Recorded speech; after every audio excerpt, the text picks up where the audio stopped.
I think there were a lot of fans, they were worried not seeing you on Embedded for the first few episodes, that maybe you might not have made it to Australia. So how smooth was the journey getting here? Well, it was a lot of bumps in the road, but we're here now. It was a long flight from Mexico. It took us like 30 hours to get to Bali, and then another like 3.5, almost 4 hours to get here. It was Mexico, Barcelona, Dubai, Bali, Perth.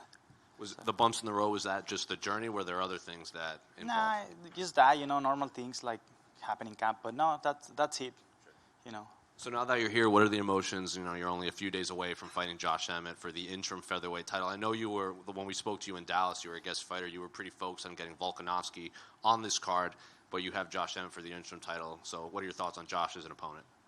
My thoughts on Josh as an opponent. I think he's a really dangerous opponent. I think he can make some damage if he gets to connect a single punch, and so I'm going to have to be really careful with him. He's a guy that I really respect. He's doing this for the right reasons, and I expecting him to bring the best of him, so it's a war as always. You fought like Max Holloway, the Zombie, and Jeremy Stevenson, all these guys. How does Josh compare to those? Do you feel like you fought tougher competition getting here than you will on Sunday? No, I just think it's the same thing. Every time that I step into the octagon, I cannot disrespect the guy in front of me. Because he's the best opponent that I could have at the moment. Plus me. I'm always fighting myself instead of the other guy. I'm trying to win against myself every single day. My demons. That's about it. But talking about Josh Emmett, I think he's a really dangerous opponent, so I'm respecting him because of that. And just be smart in the fight.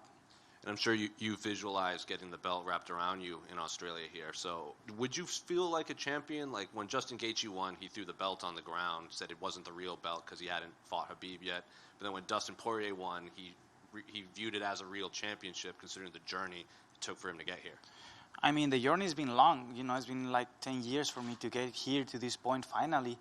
And, it's just, I don't want to be disrespectful and saying there is not like the true belt or whatever. It's just what it is.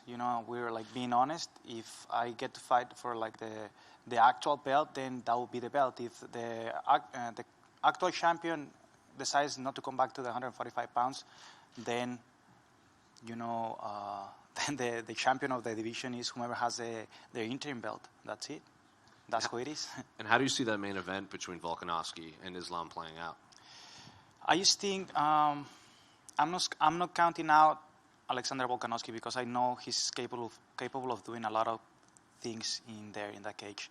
I just think Islam uses his weapons better, and I think Alexander is going to have to be really, really smart in order for him to get the win. And I think Islam has better chances to win, honestly, but I don't count Alexander Volkanovski out of the fight.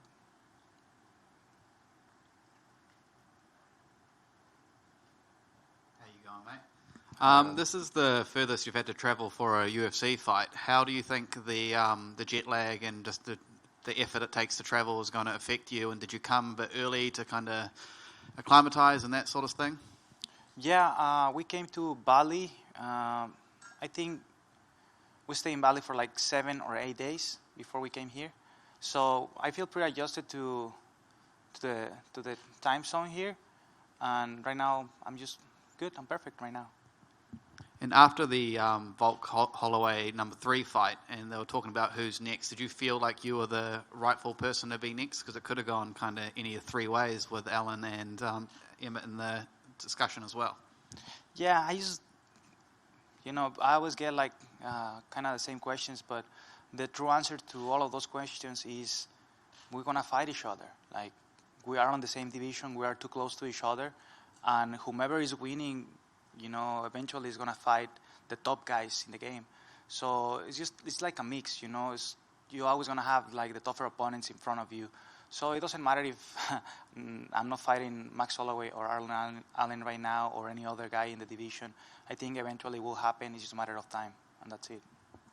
And with the way your fight with Brian Ortega finished and going into your next fight, it wasn't the ideal way to finish a fight. So does that kind of sit in the back of your mind going into your next fight? Like, I hope this fight actually finishes as a fight? Well, that's up to how you see it, right? because I did everything. It was in my hands to finish the fight. It's sad that people think that Brian Ortega's arms falling to the ground by itself, the shoulder, by itself, by no reason. It's just stupid to think that way. But if people wants to like look down to that win, that victory, it's okay with me. I know what I did, and if people doesn't understand, then I'm fine with that. Thank you. And what's your thoughts on Australia? On Australia, who asked that question? Just over here. Sorry, dude. Oh, it's a beautiful country, brother. I always wanted to come here since I was a kid, and it's just the weather is nice, people is nice. I haven't been able to really taste the food here because, of course, I'm on a diet, But my family went out yesterday. Everything looks delicious, and I can't wait to enjoy the country a little more. I was talking to a member of my team, and he knows some people here. I have a couple of friends from Australia, and I can't wait to go to the ocean and do some sport fishing or whatever I can in order for me to get to know the country even more. Do you get to spend some more time after the fight? A couple of days or? My friend right here, who is my training partner as well, Marco Beltran, is a UFC veteran as well. He's fighting in Paris for the 145-pound belt in there in RS company. And we're going right after here to help him out, so I'm going to go to help him out. So. And one last question. After it's all said and done, how does Yair Rodriguez want to be remembered?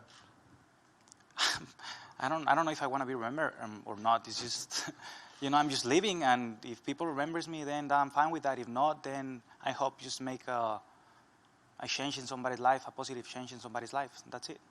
Thank you. Thank you. Yeah, one more. How do you see the match between Max Holloway and Arnold Allen playing out? That was just announced. Well, I think Max Holloway has more tools than what people think, and it was probably the toughest fight I ever had. It's really, really tough, and I think Allen has really good opportunities against Max Holloway, especially if he's in submitting him because he's really good in the ground. But I think just Max Holloway is so experienced, bro, so experienced.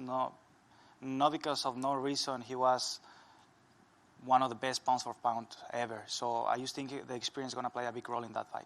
Then last one for me, I have to ask, we saw your reaction when Brandon Moreno won the interim title in Dallas. That clip kind of went viral. You obviously you didn't get to watch it there in person when he won the undisputed belt in Brazil. So how did you react at home watching Brandon win?